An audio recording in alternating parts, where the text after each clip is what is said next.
In this video, we'll explore how to install EarthKit.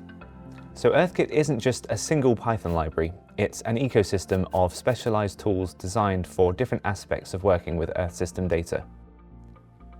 All of these tools are available with pip, and you can pick and choose only the tools you need by simply pip installing them.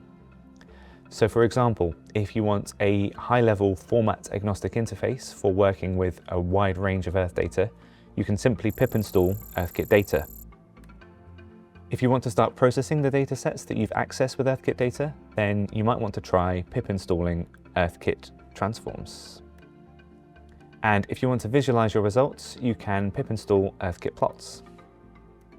Or, if you want to benefit from the rich ecosystem of all of EarthKit's components, you can simply do a pip install EarthKit and get all of the packages at once. And just to emphasize, everything in EarthKit is fully open source on GitHub, so feel free to explore the code, fork the repositories, raise some issues, or contribute with pull requests. We'd love your input. Keep watching this series for a deeper dive into how to access datasets with EarthKit data.